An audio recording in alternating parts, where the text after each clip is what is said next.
Alright, so let me take care of some of the most asked questions right away. You unlock characters as level completion rewards, and you also buy them from an in-game store. There is no actual money involved, just in-game currency. Some characters need Zenny, and others need elemental metals, which is a bit more scarce. Not everybody's unlockable right away. Certain characters are only available to be bought after reaching a certain point in the story.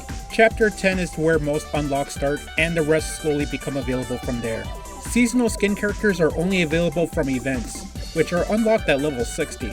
Since Story Mode XP is reworked to give enough for a near instant level up as you move along, it pretty much means you have to beat 60 stages before you get access to all the events. And no, the Capcom collaboration characters such as the Monster Hunter armors, Devil May Cry crossovers, Street Fighter cameos are no longer available. As for the rumor about online DRM, it is confirmed false. You do not need an internet connection active while playing offline. So Steam Deck owners rejoice, because the game does play well on it. PvP skills are reworked for PvE, and Rico's tutorial is a bit obnoxious at the beginning since it's all scripted in the first chapter, but once that's cleared, the game surprisingly lets you go. Great for people already familiar with XDive, but also confusing and disorienting for those who haven't, since it skips the tutorials on how power works in the game. The menu UI on Steam still operates with a mouse, and the controller just has you controlling the cursor like before. It sucks, but it's tolerable. As for power, most systems still exist, minus the weapon backup system.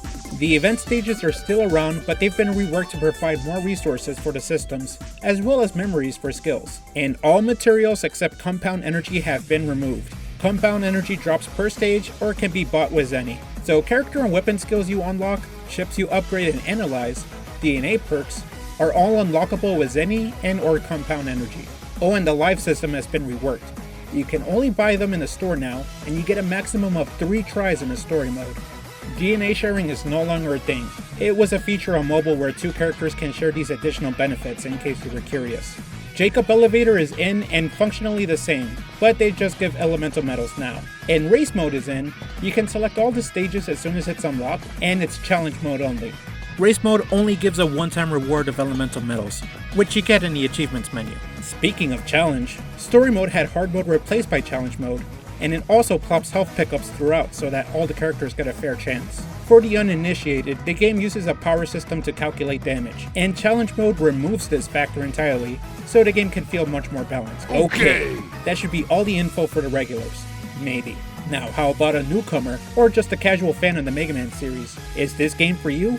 Is it really worth that $30 price tag? Well, I can't answer for you specifically, but I can tell you the controls are snappy, the game is better balanced, there's no more stamina systems or sudden power walls that get you out of story mode for months at a time, and everything just feels so much smoother now, since the game doesn't check with the server to make sure you're not doing anything naughty. And it's an in-universe crossover of all the different Mega Man franchises. They've got Mega Man, Mega Man X, Mega Man Command Mission, Mega Man Volnaught, Mega Man.exe, Mega Man Geo, and the Blue Mega Man from the future. Seriously, gacha and monetization aside, this is amazing fan service for the Mega Man series. You've got Proto Man, Base, and Roll, as well as their Battle Network variants. You've got the Navigators from X8, Vile and Sigma.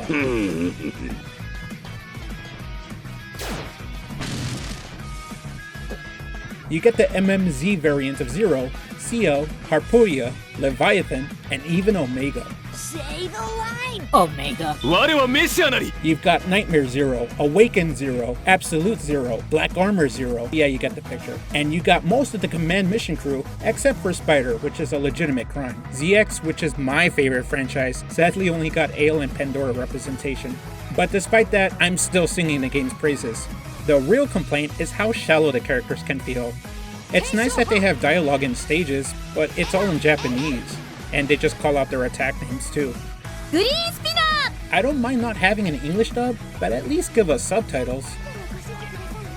Yes. What did she say to me? So yeah, if you're hoping to play this game to learn about the story and lore, you're not gonna get that. The story itself is shallow and riddled with typos. You come up with the Grizzly. What does that even mean? It also expects you to already know about Mega Man's story. So it simply just doesn't appeal to newcomers, which is the game's weakest point. The overall plot is about this plucky navigator named Rico, trying to guide the player to correct the program errors that are affecting the player's memory. I think? Oh, this tweet explains it best. It's an isekai. Also, Zero Not Zero joins in eventually too. His name is Via, and a good chunk of the story is just him and Rico bantering. Each chapter of the story is one level broken down into 6 stages, with a boss fight at the end. The boss fights kinda move the story along, but a lot of it in the beginning is just Via gaslighting and bullying Rico, and bosses are asking Rico to analyze them so they can be playable too, which is just an in-universe excuse to add him to the gacha roll system that no longer exists. And in time you find out that the virus that's causing all these program errors actually creates original entities as well. All these original characters consider themselves siblings, and as you remove the viruses and convert them into program hunters, they become playable as well. I don't really want to call them antagonists, but they kind of are, and like I said, the story is shallow, so it's just an excuse to add them to the gacha roll as well. Of course, once you correct all the program errors, that means all the original characters will be erased too, because they're technically not part of Mega Man. Their designs are specifically not meant to fit into Mega Man X's art style too, which I know created some bit of controversy, but I still think Droid Claire is a little cute. So of course, starting off, you play on the highway stage of Mega Man X. Geez, how many times have we been here before? I can't believe I'm back here again. Except it's not the same from the original SNES version. The layouts are changed and it has been extended to 5 stages, with a crossed over boss fight waiting at the 6th stage because of the program errors. A good number of stages come from X4 too because favoritism, but there is some originality like ZX Advent's Floating Ruin stage or Mega Man Classic's Castle stage. Also, each level have these purple orbs called DiVE fragments. They're just a little collectible that gives you glowing medals, which are spent on the store for characters, weapons, etc.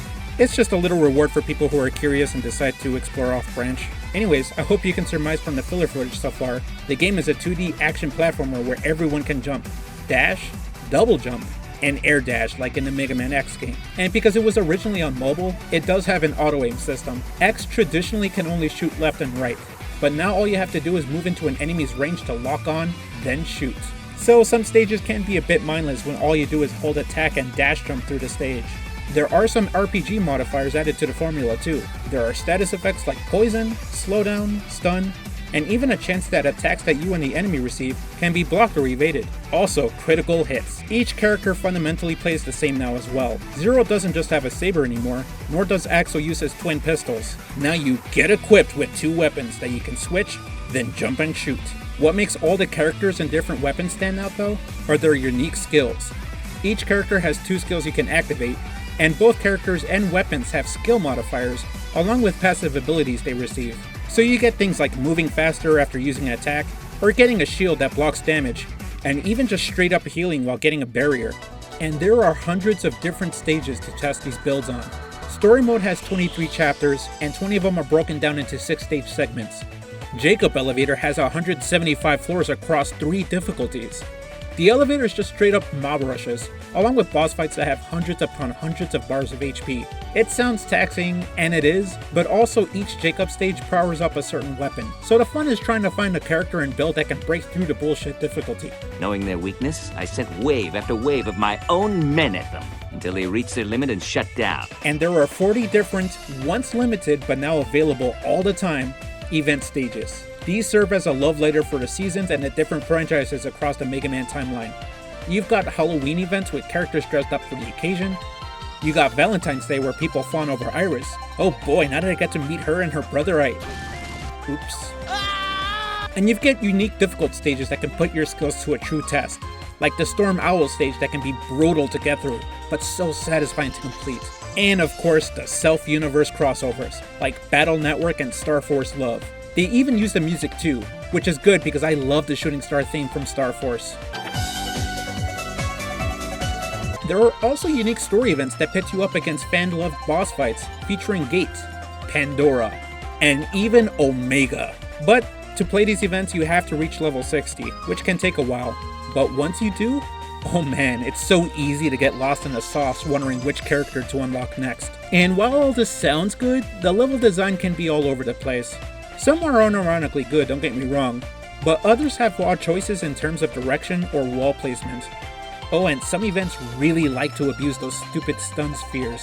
Okay, I'm gonna bitch about it right now. I hate these things, especially in the Jacob elevator because they randomly spawn in and glue you in place for several seconds.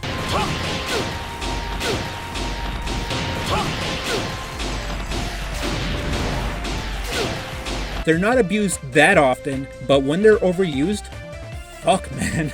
But yeah, with all these stages, it's a good playground to test out all these different weapons. You also have sprays that are a bit short range, but can do some good damage and go through shields. And you have automatic weapons like machine guns or laser rifles that can keep the damage going with little downtime. And also these launchers slash bazookas that have a slower firing rate, but also have a bit an AoE to their impacts. Weapons have unique properties too, such as a buster that leaves lingering poison and can be upgraded to have a multi-shot effect. You have another buster that can leave a plasma shot aftermath and deals continual damage. It can also upgrade to shoot like a freaking machine gun. You also have this electric spray that can lock onto multiple enemies, launchers that power you up as you use them, or shoot out these homing projectiles that go through walls. There's so much variety and it's all so good and fun to test out. And to add further customization, your weapons can also be powered up with chips and dive triggers. Dive triggers are equipped in the skills menu. They're basically a powerful but one-use attack per stage. They can also be very useful in a pinch, or be a quick way to clear the screen of any enemies. One skill is the game's version of the sub-ting too, so you can heal up to make sure you get the level 3 star requirement so you can get further rewards. And chips are essentially the game's version of an EX skill. You know how you kill a boss and you get a new move in traditional X games? Well, they're sorta like that, but they add an extra attack to your weapon now. They can come in the form of a stun disc or a flaming projectile or even a spike ball.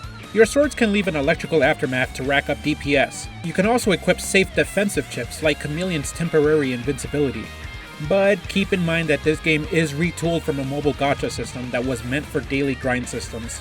So there's a needlessly convoluted RPG system where you level up and upgrade your weapons, armors, characters, skills, literally everything.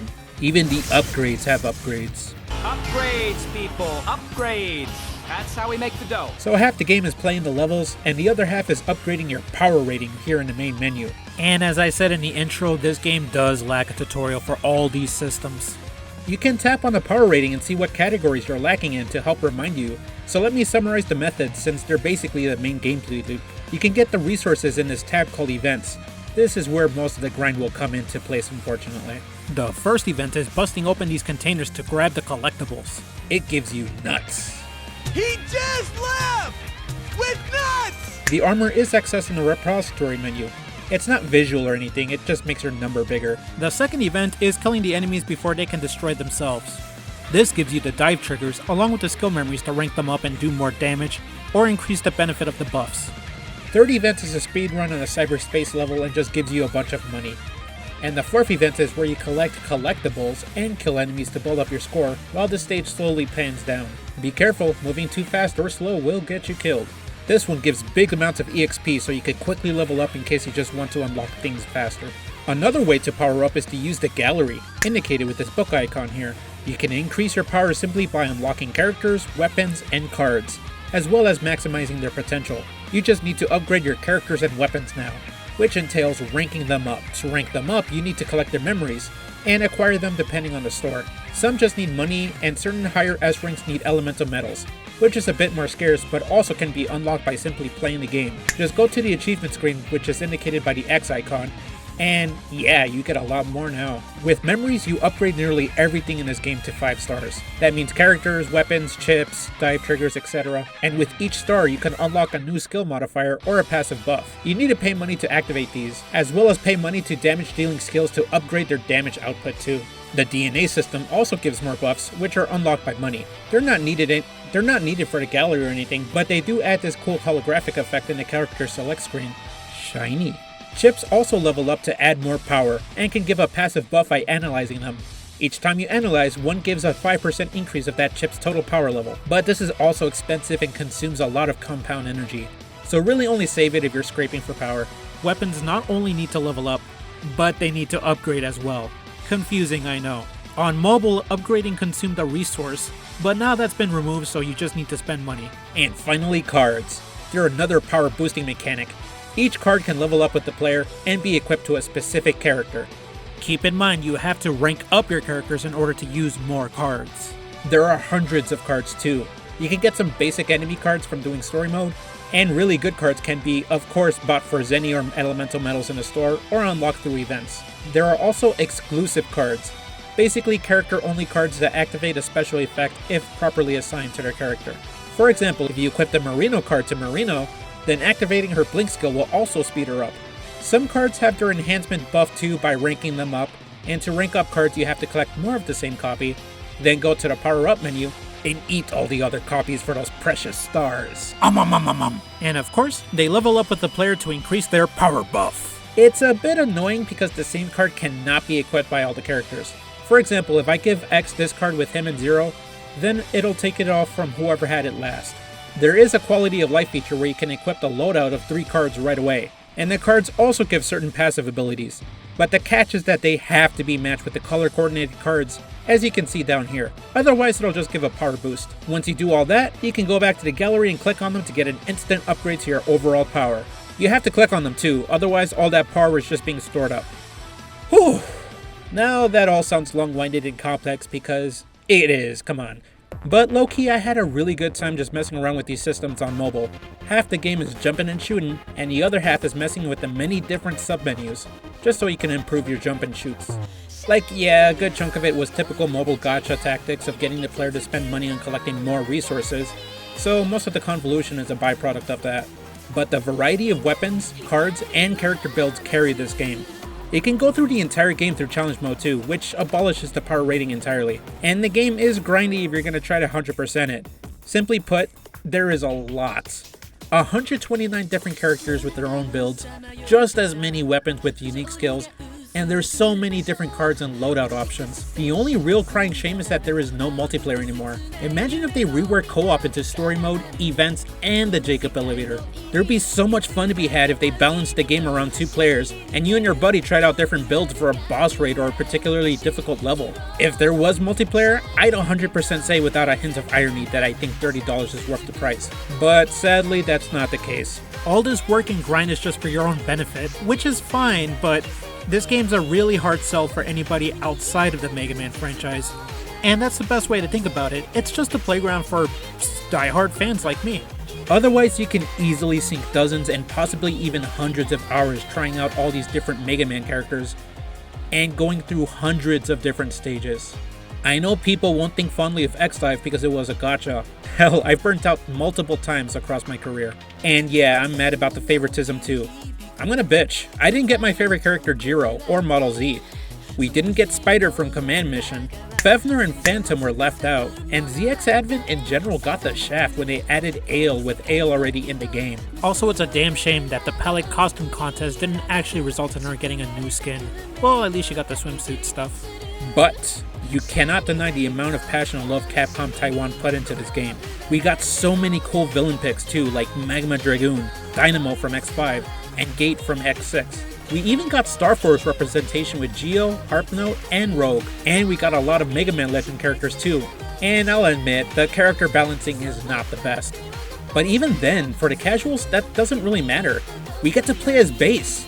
Bass with Treble, Proto Man, Roll, Roll, and Roll. And it sucks that Capcom didn't want to collaborate with themselves. I know. People assume that this property is a first-party Capcom title, but it's actually third-party, and Capcom Taiwan is not really affiliated with Capcom itself. But all that's gone, which sucks, but seeing how much stuff is already packed in here? I mean, it's practically bursting at the seams. So I love that X-DiVE will be preserved when the end of service kicks in for the Taiwan mobile app. But regardless, all that work and love is now in a convenient package that I can go through at my own pace. And you can tell that the devs were sad about it too, because if you just look at the credits, they added a whole new animation movie just for us, as well as adding a sound effects menu where you can listen to the voice clips. See, this is why we need subtitles. And I won't deny feeling a bit of bittersweet melancholy when I beat story mode and saw what they still had planned ahead for the game. The credits show some works in progress, which included 2 bosses and a ZX character that couldn't make it in time. Man. But we'll see if a modding community gets to take this game far. If you still feel apprehension, but also want to try the game, then just wait for a sale. It's not going anywhere for a while. Thank you for watching.